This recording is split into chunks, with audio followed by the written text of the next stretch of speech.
Aujourd'hui, nous allons démarrer un nouveau message intitulé « Comment engager son âme ?» Comment engager son âme avec le prophète Lovie Elias. Alors, dans ce message, je vais vous enseigner un grand secret à propos de votre âme. Alors, il faut savoir avant tout que votre âme n'est pas active 24 heures sur 24.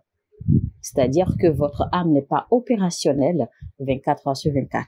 En fait, l'âme n'a pas le sens du temps, c'est-à-dire que l'âme ne connaît pas la réalité. Parce que votre âme vit ou l'âme survit entre le monde physique et le monde spirituel. Alors, l'âme peut avoir connaissance du temps, mais l'âme n'est pas opérationnelle dans le temps, c'est-à-dire selon l'évolution du temps. Donc, l'âme ne peut être influencée par le temps. Autre chose qu'il faut savoir, c'est que l'âme est subdivisée en 3 catégories ou en 3 parties. Il y a la volonté, les pensées et les émotions. Et les pensées constituent la partie la plus active de l'homme. Et la volonté constitue le canal de la prise de décision de l'âme.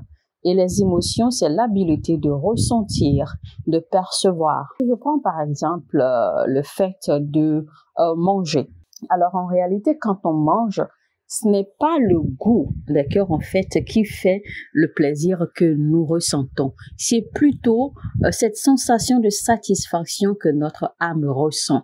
Donc en réalité, ce n'est pas le goût de ce que nous mangeons, ni la consistance ou la présentation de ce que nous mangeons, mais c'est plutôt cette satisfaction que l'âme ressent du très fond de l'être. Et maintenant, quand vous n'avez pas cette nourriture, par exemple, quand vous n'avez ou alors disons peut-être que quand vous pensez d'accord à un repas spécifique et que vous avez un certain plaisir, vous avez cette aisance, vous ressentez cette satisfaction depuis le tréfonds de votre âme. En réalité, vous ne pensez pas au goût que vous donne ce repas, mais vous pensez plutôt au sentiment, à la satisfaction que votre âme ressent, à la joie que votre âme ressent, d'accord, en dégustant ce repas. C'est pour cela que vous allez voir certaines personnes, quand elles sont stressées, eh bien certaines se donnent à la nourriture. Que la nourriture, en fait, leur fait ressentir un sentiment de plaisir, un sentiment de satisfaction.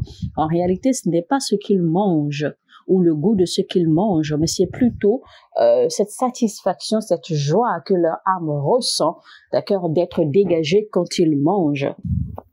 C'est pour cela que vous allez rencontrer des gens qui sont addicts à l'alcool, à la cigarette, des gens qui aiment boire, des gens qui aiment fumer. En réalité, eux-mêmes, ils savent que ça ne leur fait pas vraiment du bien à leur corps, à leur système.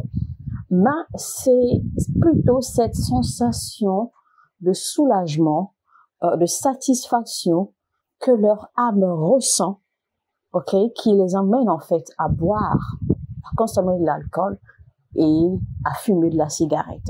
En réalité, ce n'est pas le goût. Ce n'est pas le goût, non. Mais c'est plutôt cette sensation que leur âme ressent. Quand quelqu'un est bien habillé, par exemple, et qu'il sait qu'il est bien habillé, eh bien, il a cette satisfaction de son âme. Et surtout quand on apprécie son habillement et qu'on lui dit qu'il est très bien habillé, vous voyez, il y a cette joie que, il y a ce tressaillement qui sort de l'âme. Donc, en réalité, et puis il y a des gens qui aiment vraiment bien s'habiller parce que ça leur permet de bien se sentir. Ça crée une certaine confidence en eux. Pareil, quand quelqu'un qui aime se parfumer, par exemple, il y a des gens qui aiment vraiment sentir bon, d'accord? Parce que cela leur procure un sentiment de satisfaction, cela procure un sentiment de soulagement, d'accord, à leur âme. Ils se sentent simplement très bons, ils se sentent simplement bien, d'accord, ils se sentent confiants, etc. Donc, c'est un peu ça, en fait. Donc, tout cela, en fait, dépend, d'accord, tout cela, en fait, vient de la sensation que l'âme ressent. Tout ce que nous faisons, en réalité, c'est pour satisfaire un certain sentiment, d'accord, une certaine passion qui se dégage depuis notre âme. On ne le fait pas en réalité pour le plaisir du corps, mais c'est plutôt pour satisfaire les sentiments ou les émotions de l'âme. Alors que votre expérience de ce sentiment soit réelle ou fausse, eh bien votre âme ne peut faire la différence. Le plus important en fait, c'est ce que l'âme ressent. L'âme ne peut faire la différence entre la réalité et la fausseté, ou en d'autres termes, entre la réalité et le leurre. Parce que dans la dimension dans laquelle vit l'âme ne peut pas toucher les choses. C'est pourquoi la Bible dit que l'homme est ce qu'il pense, c'est-à-dire que tel l'homme pense, tel il est. Donc, votre âme ne peut faire la différence si vos pensées, d'accord, sont matérialisées ou si elles ne le sont pas. Parce que de vos pensées, en fait, va s'émettre une sensation qui va satisfaire l'âme. Donc, que vos pensées soient matérielles ou pas, ou fictives, eh bien, votre âme ne peut faire la différence. C'est pour cela que Jésus-Christ a dit, si un homme regarde une femme avec convoitise, eh bien, il n'a pas besoin d'aller à l'acte sexuel avec elle. Parce que dans le cas de Dieu, eh bien, il a déjà commis l'acte sexuel.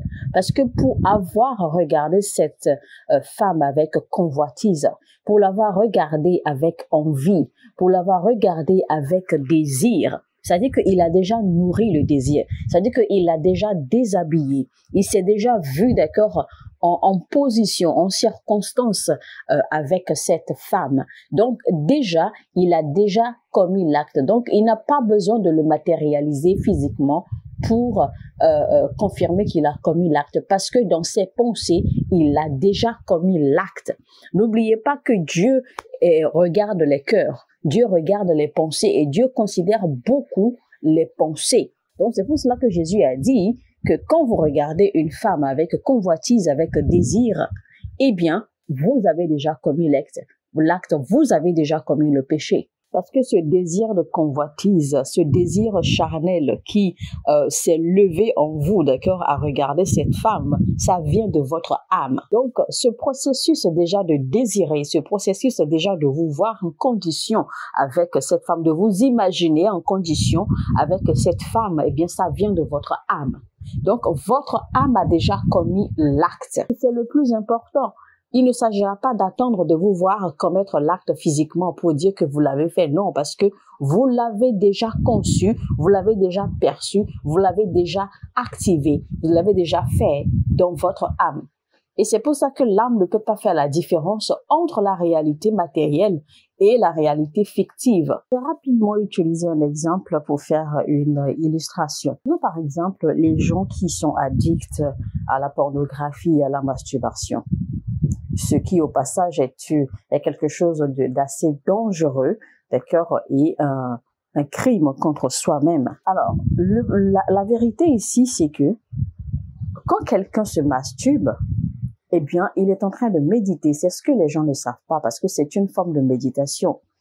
Parce que quand vous vous masturbez, eh bien, vous vous projetez dans un état psychique profond, d'accord, qui dépasse les réalités autour de vous, qui dépasse les réalités physiques, qui dépasse les réalités matérielles, parce que vous vous projetez dans une dimension où vous imaginez, où vous voyez des images, où vous mettez des images en action, où vous mettez des âmes et des esprits en action, parce que vous créez un environnement, d'accord, spirituel, dans lequel vous vous retrouvez.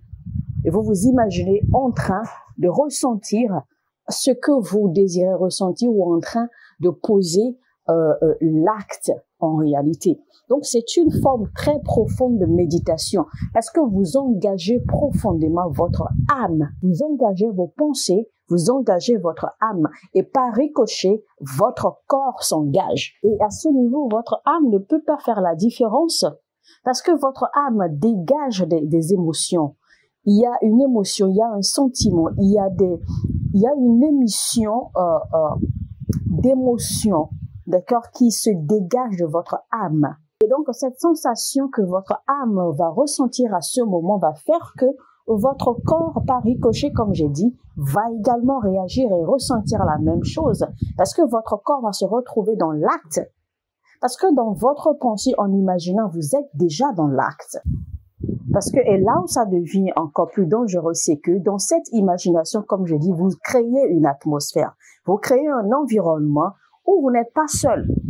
Parce que vous vous projetez dans cet environnement et vous commencez d'accord à imaginer des actions qui vous font ressentir du plaisir. Mais ce plaisir, en fait, n'est pas produit par vous seul. Parce que ce faisant, quand vous vous projetez dans cette dimension, eh bien, vous invitez une entité, vous invitez un être invisible que vous ne voyez pas, que vous ne connaissez pas. Parce que c'est votre interaction avec cet être invisible dans la dimension dans laquelle vous êtes projeté, dans vos pensées et dans vos imaginations, qui va créer cette sensation dans votre âme. Et donc, inconsciemment, vous invitez un être dont vous n'avez aucune connaissance, que vous ne voyez pas. Et c'est là que les démons interviennent, parce que quand vous vous projetez dans une dimension ainsi, rappelez-vous, j'ai dit que c'est une dimension de méditation profonde parce que vous engagez votre âme. Et donc, immédiatement, un esprit va s'inviter. Un esprit va être attiré. Un démon va s'inviter, d'accord, et s'engager dans cet acte avec vous. Et c'est là que votre âme, d'accord, va ressentir cette sensation. Et évidemment, votre corps va réagir. Et ce que vous ne savez pas, c'est que vous venez vous venez de vous engager dans un acte intime avec un esprit, avec un démon, dont vous n'avez même pas conscience. Que vous vous êtes engagé dans une dimension très forte de concentration, d'imagination. Et c'est de la méditation. Et comme ça, vous vous mettez à vous engager, d'accord, avec quelque chose qui n'existe pas, quelque chose qui n'est pas là dans le physique, et vous avez des sensations en retour. Mais dans le règne de l'esprit, dans la dimension de votre âme, un être s'est déjà invité, un être a déjà eu l'interaction avec vous. Et vous ne savez pas. C'est là que ça devient dangereux, en fait. Ces actes de masturbation, de pornographie, d'incitation personnelle du plaisir, etc. Donc, étant donné que l'âme vit dans une autre dimension, puisque l'âme ne vit pas, d'accord, dans la dimension physique, eh bien, tout ce que vous engagez comme pensée, imagination, chaque fois que vous vous mettez dans ce genre de conditions de méditation profonde, eh bien, votre âme va inviter, d'accord, un être pour, en fait, compléter, d'accord, l'action que vous imaginez dans vos pensées. Et tout ce qui affecte votre âme va naturellement affecter votre corps. Vous n'imaginez pas le nombre de personnes qui ont des interactions intimes, des interactions sexuelles avec des esprits et des démons sans même le savoir, simplement par l'engagement de leurs pensées, l'engagement de leurs imaginations, l'engagement de leur âme. Voici ce que le monde nous enseigne concernant la méditation. En fait, le monde ou les philosophies nous enseignent que la méditation, en fait, c'est pour nous vider la tête. C'est pour nous libérer les pensées. Mais non, plutôt le contraire.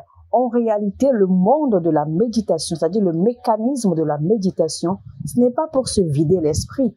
Ce n'est pas pour se vider la tête. C'est plutôt pour télécharger des réalités.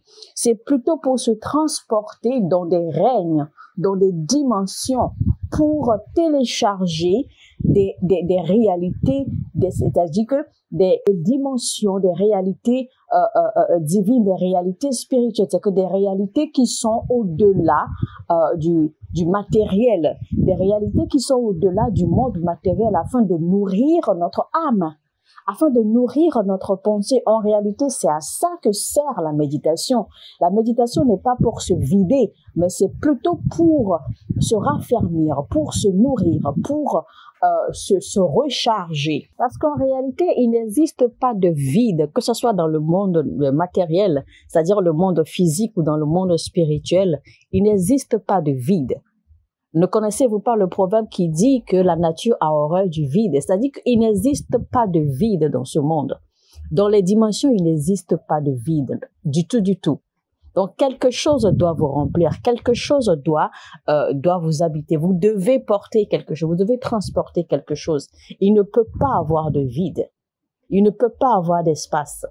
Quelque chose doit occuper. Parce que si vous utilisez le mécanisme de la méditation pour vous vider, eh bien, quelque chose viendra vous occuper. Parce que si vous vous videz de ce que vous avez, eh bien, quelque chose prendra la place. Quelque chose viendra pour vous remplir parce que il ne peut pas avoir de vide maintenant. Mais quand plutôt vous utilisez le canal ou le mécanisme de la méditation pour vous recharger, c'est-à-dire que si déjà vous portez quelque chose, si déjà vous avez quelque chose à l'intérieur de vous, quelque chose d'admirable, d'agréable, de glorieux, évidemment, et que vous méditez, eh bien, vous allez attirer plus de choses qui sont glorieuses, plus de choses qui sont admirables pour vous remplir davantage. Alors, Dieu a demandé à Josué de méditer sur ces choses, sur ces commandements, sur la parole de Dieu, jour et nuit. Il ne lui a pas demandé de prier, mais il lui a plutôt demandé de méditer jour et nuit. Est-ce que vous pensez vraiment que Moïse, tout le temps que Moïse faisait sur la montagne, derrière la montagne, vous pensez qu'il ne faisait que prier? Non, il méditait beaucoup. Pensez-vous que Jésus-Christ ne faisait que prier toute la nuit, chaque fois qu'il se reculait, chaque fois qu'il se mettait à l'écart? Non, évidemment. Il méditait aussi beaucoup.